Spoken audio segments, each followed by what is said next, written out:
Good morning, good afternoon, good evening, wherever you happen to be in the world. My name is Kai Rivera. Welcome to the Purview live webinar event, How One Surgeon Works from Anywhere. I'm joined by Dr. Stephen James. Good morning, sir. Good morning. Thank you for taking the time to join us. We appreciate you working with us on the user story a couple months ago, and I'm excited to talk to you synchronously about how you do your work.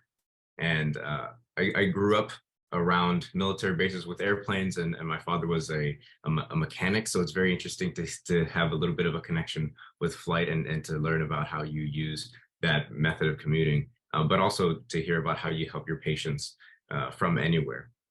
So thank you for joining us. Can you tell us a little bit about yourself, Dr. James? Yeah, I'm a orthopedic spine surgeon. I'm based out of Stuart, Florida now. My practice is located in different locations around Florida. I have satellite offices around Florida.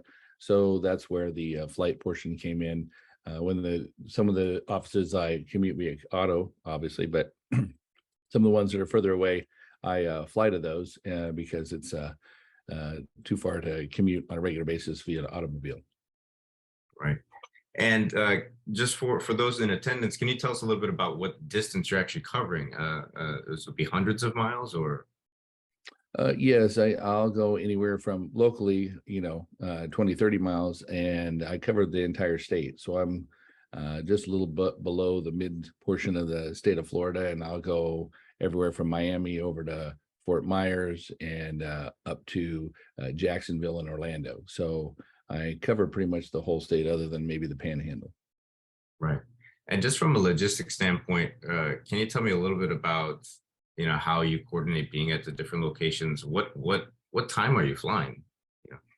Oh, I usually fly in the mornings and evenings because I have regular office hours. So I take off whether I'm flying or driving early in the morning, and then sometimes the evening before, and then come home after the day is over. So usually it's early in the morning and after dinner time at night, so to speak. Right. Wow. And in terms of the actual plane itself, are you flying a Cessna or something similar? Yeah, I fly a twin Cessna, which is a cabin class aircraft, and it's comfortable and speedy enough to get me from point A to B when I need to get there to places, and it's very capable for my needs. Right. And in terms of actually getting to the facilities, is there any how long are you in the air? Or, Fortunately, since I fly at a pretty good rate, I'm usually not in the air more than probably about an hour to an hour and 15 minutes. That's usually my longest flights. Right. So it is very comparable to commuting. It's just that perhaps the distance got too great for driving with an automobile, so using the plane was more feasible. Yes, that's correct. Wow, very cool. And so since you are an orthopedic surgeon treating these patients in Florida from various locations, can you tell me a little bit about what problems you ran into in regard to accessing the medical records or perhaps the films of the patients that you needed to treat? Well, as a surgeon, we always have to look at the actual films themselves, whether it be X-ray or CT or MRI. And most of the time these days, a patient will be sent home with a CD once they've had their scan done. And we found that we would tell patients to bring them to the office because that was essential. So I could tell them what the game plan would be for their treatment.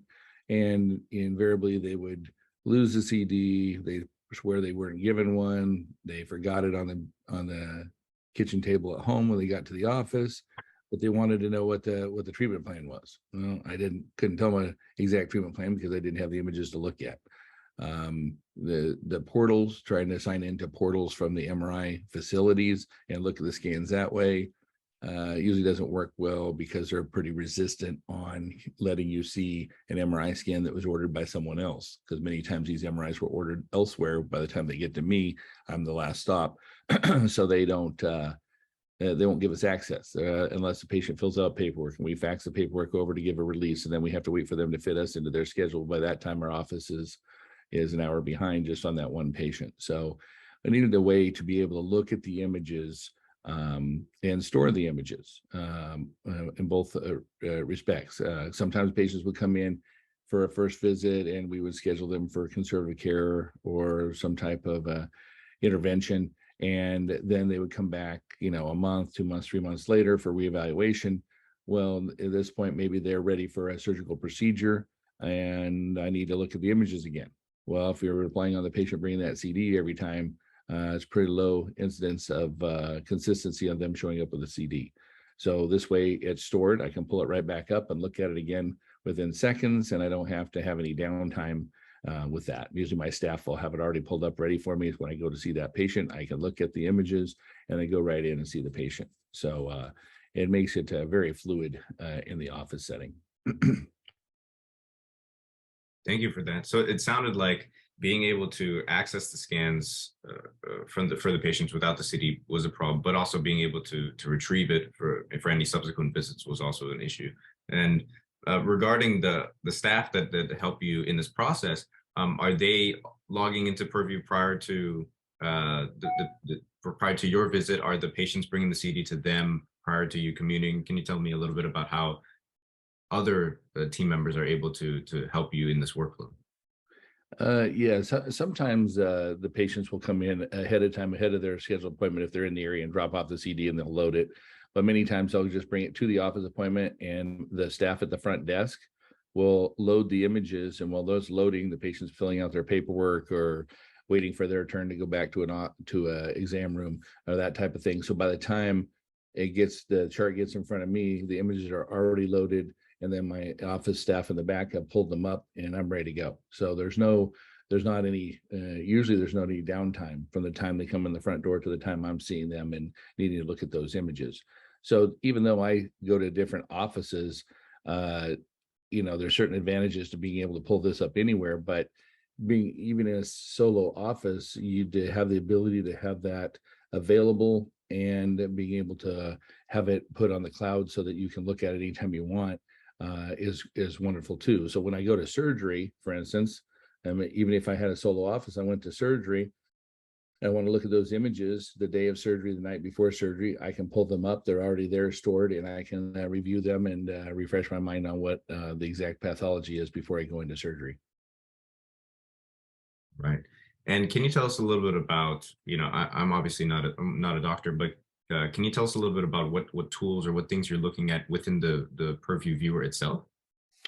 Yeah, it's kind of interesting. The Purview viewer has lots of tools in it, many more than I know how to use. I use a basic, probably 3 or 4 tools that I use over and over and over again. But there's lots of tools on there. I don't even know how to use them, but it's a very extensive. But I like being able to pull up the images side by side, so you can pull up what you can split your pane into, make it 1, 2, 4, 8. You can split it up however you like. I usually put it on 2, and then I can look at a sagittal image and an axial image of an MRI scan, for instance, at the same time. And then I can scroll through, and then you can put the marker lines on it, and it can show you what levels you're looking at the axial versus where you're at on the sagittal view. So it's very, very helpful, very easy to see. You're able to mark up the scans if you want to mark the scans, all that type of thing. So it's very, very helpful when you're trying to do that. And then all of those things are available every time you look at a scan, and the markings you can save, so they'll be there every time you go back to look at the scan. Great. So it sounds like being able to access the scans either the night before or the day of has been made a lot easier now that it's stored centrally in the cloud, whereas previously, can you just remind me, what was it like when the patients would lose their CDs? You would have to request them again, or would you have to delay the appointment, or perhaps what were the negative impacts of patients either not bringing the CD or the CD maybe not even being compatible? Yeah, that was a big problem. We you try to rely on the patient, and they're not very reliable, and they'll bring them in sometimes, and then but when they didn't, the patient wants an answer. Like, well, I can't give you an answer. I don't have the scan to, especially when it comes to a surgery, they wanted a definitive answer for surgery. I say, well, I can't give you a definitive answer because I can't see the pictures. Let's be like me going to the Grand Canyon and telling you it's beautiful. Well, you have no idea what I'm talking about. You have to see those images. I can't go off of a radiologist. They're not a surgeon. They're not looking at it from a surgeon's set of eyes, and they haven't seen the patient. They don't know where they're hurting and so forth. You need the whole, all the pieces of the puzzle to put the plan in place. And so without that, it's problematic. I tried some other software programs before this, and they were very, very bad. First of all, they didn't accept most a lot of CDs. I wouldn't say most, but a lot of the systems. They're all done a little bit different, and they just don't work. And or you get them and you couldn't find them, or you go to pull it up later and it wasn't in the cloud and it said it was. It shows the image and you couldn't find it. They were very, very poor quality. So one of my office managers found Purview and started using Purview. It was very nice. It's really rare to find a CD that isn't compatible. We had one specific supplier that was a very busy MRI center in our, well, local to one of my offices, and we couldn't access their images for some reason. And so the Purview team worked on it, and the technical guys figured out a fix for it, and now we've been good with that, and don't have any more problems with that.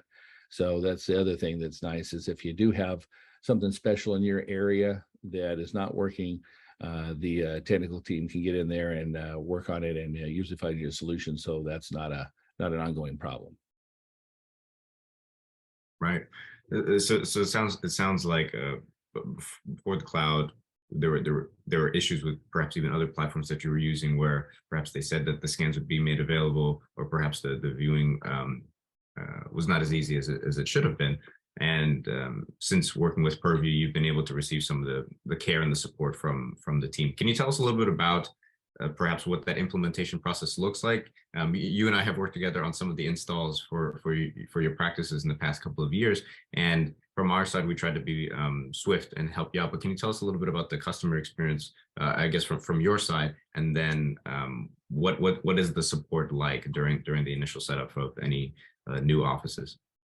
Okay, a couple of things there is. One thing before I go on to that, I wanted to mention, I forgot to mention, is that its Purview is very quick.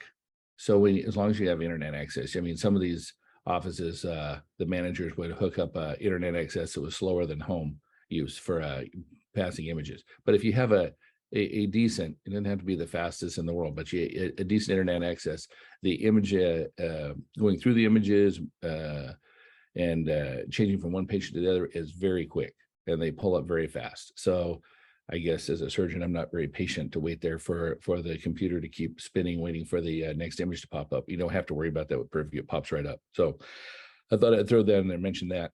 From the setup's very easy. Again, I'm usually not involved in that. I usually dish that off to the office manager to do that. They have it set up very quickly. Training is very, very straightforward. It's very user-friendly.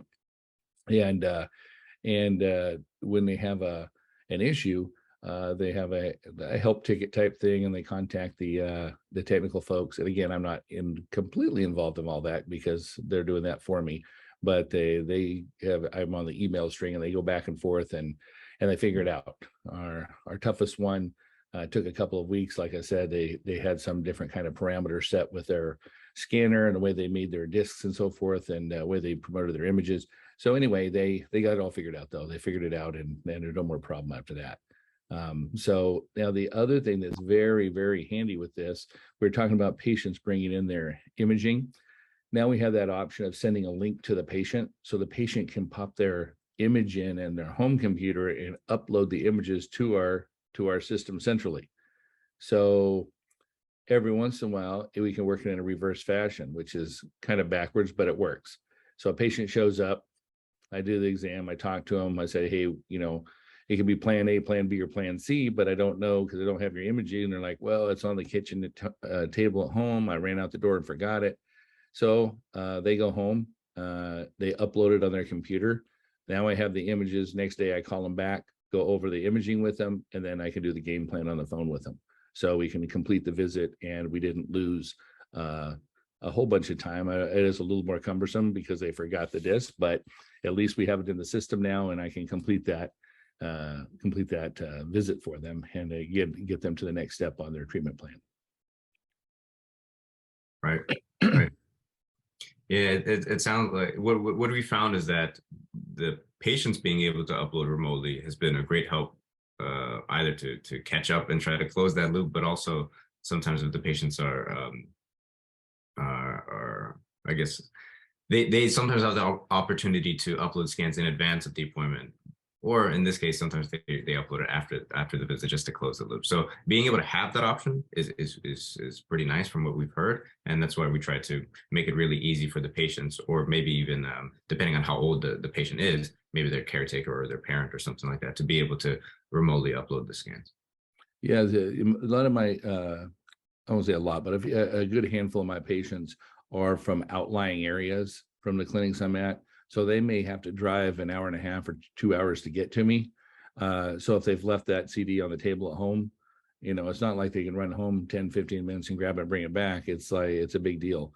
And, with gas prices the way they are and that type of thing, it's a big deal to be able to upload that from home, because most everybody has has a computer at home, and most of them have a CD drive so they can put it in there and upload it. So we've even had patients go out and buy a $30 CD drive to upload it because it was cheaper than driving back to the office. So that's a very nice feature to have for the system. Yeah, and that's a good point, Dr. James, that you mentioned, is that the remote access from your side, to be able to see the scans no matter where you happen to be, but also for the patients, the capability of remote uploading, to be able to get scans wherever they happen to be, especially since they live in the outlying area. As you mentioned, if they're driving, an hour and a half, that's not an easy thing. And it sounds like from the patients that you're treating, if I remember correctly, a lot of them are in pain by the time they start to see you. So making their lives a little bit easier by allowing them to perhaps upload scans from their home, makes it a little bit easier for them. Can you speak to how the patient experience can be, or maybe even the medical outcomes are improved by having efficient, quicker access to these types of uploading and access? Yeah, it's very, very easy with the portal to put it in from remotely, and our office staff will call them and walk through it. It's like a two-step process. It's very, very straightforward. It's pretty much drag and drop. And being able to do that is essential. They have this information, no matter which way we do, all the different ways we discussed. It's very, very good to have that. The other thing is, you can have it for long term as well. Some patients will go away and say, okay, I decide I'm going to go do some other kind of treatment, because most of the time I'm a surgeon. By the time they get to me, they've usually been through everything. Sometimes they haven't, or sometimes they want to try some other they heard some kind of other treatment they want to go try. And so then they'll call back in and say, oh, we're hurting, we can't make the trip, we need to do a telemed visit. We'll do a telemed visit with them, and I can pull up the imaging, 6 months later and look at it again. I have some patients that are involved in injury situations and where they have legal cases going on, and it's 2 years later, and I need to do a deposition. Well, I can pull the images up again and look at them immediately. One of the first questions as I get in a deposition is, have you looked at the imaging recently? I say, yeah, I just looked at it 10 minutes ago. I have it in my system. So that's very good. You certainly, if you didn't have that system, you'd be relying on the attorney or the patient to run around and try and find the images again years later. And then they'll bring in the wrong image from a different, I'm treating the spine in my practice, but they'll show up and give me an MRI of the wrist and the brain, and they're like, well, these are the CDs I have. They don't know that those are not containing the information that we need. So it's very nice to have that already cataloged, and the longevity is fantastic. Thank you for sharing some information about that. It sounds like no matter in what capacity you need to help out, you should have access to the scans, so long as the images were made available in the cloud, whether it's 6 months or a couple of years, and regardless of where the patient initially saw you. It's very, very good to know. So it sounds like from a few years ago, being able to start using the Purview Cloud has enabled you to get access to the scans wherever you need it, on any time, on any device. Do you ever use it in a mobile capacity? Are you ever looking at things?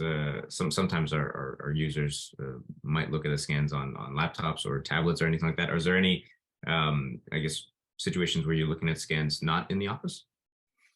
Yeah, sometimes I get behind on dictation or doing my office notes, and I run my whole office off of a laptop. So I have everything on my laptop, and with Purview, it's access to Purview off the laptop. So everything I do is off the laptop. The office is a combination. Some people have laptops. Some people in the office have desktops. Some people have the iPads, that kind of thing. Um, so they can it's very functional in any of those capacities. But I run all mine off a laptop. Right. And in terms of where we are going forward, and what is there anything next up for Dr. James? Is there anything that's happening? Are you looking to expand your practices, or is there anything new coming up in the next few months for you? No, I don't think so. Mine's pretty stable at the moment. So everything's going to be staying the same as far as I know. And no plans for anything else. I got a full plate now, and I think that'll just continue at this point. Sure. Yeah, and as we mentioned, we've set up access for you in different for different practices, and enable you to do your work wherever you need. So if you ever have any new installations, we'll be happy to help and provide you with the support that you need. One of the questions that I wanted to ask was about some of the ways that you use your piloting skills to help others. So can you tell us a little bit about the mission trips that you do and how you help others outside of surgery? Yes, I've had the opportunity to be involved with a couple of different programs with that. One is a few years ago, went down when they had the large earthquake down in Haiti. So we got to fly down there and deliver aid. I was able to pull together a lot of medical equipment that was not that they needed down there, that it was not available. We were able to fly that down. Anytime you go to a third world country, it's always interesting. You get down there with the aid. The media was reporting that nobody was helping these people. We got down there were so many people down there helping them. There was not enough room hardly to even land the plane. So, but we get in there, and the corrupt countries, we had to pay bribes to drop off the aid, because it's amazing how it's so different than it is here in the United States. But we were able to do that, and we were able to transport people. So we had to transport personnel around the country. The main airport was completely demolished from the earthquake, and the runway was all broken up, so you couldn't land on the main airport. So we had to land at the peripheral airports around the areas. So that was good. The only downside was that when they had the earthquake, the ammo dump in the prison fell apart and opened up. So all the prisoners got out and went to the ammo dump and got all the rocket launchers, machine guns, and what have you, grenades, and were all spread throughout the country. So when we came in for landing, we had to come in over the water with a tailwind. You always land with a headwind. With a tailwind and land, because if you came over the land with a headwind, they would try and shoot you down. So we got some exciting stuff with that. Also, I do some flying around United States locally for Angel Flight, in which you volunteer to fly patients, usually for cancer treatments, to different locations and drop them off so that they can travel, because they'll have to travel great distances sometime for specialized cancer care. So that's another thing that I'm involved in. So both of those very fulfilling journeys and opportunities. All right. Thank you, Dr. James, for sharing that. I'm sure that some of the audience members might empathize with the work that you're doing. They might be doing it themselves. We appreciate all the work that you do for the patients inside and outside of the surgery theater. And so thank you so much for your time, Dr. James. As we wrap up the webinar, I wanted to give the audience the opportunity to send us a quick email if we didn't answer any of the questions that you may have had. Email us at experts@purview.net, and we'll circle back with you as soon as we can. Dr. James, thank you so much for taking the time this morning to talk with us and share some of your story. We're looking forward to helping you out in any capacity in the next couple of months, and I appreciate your time. Thank you so much. Thank you.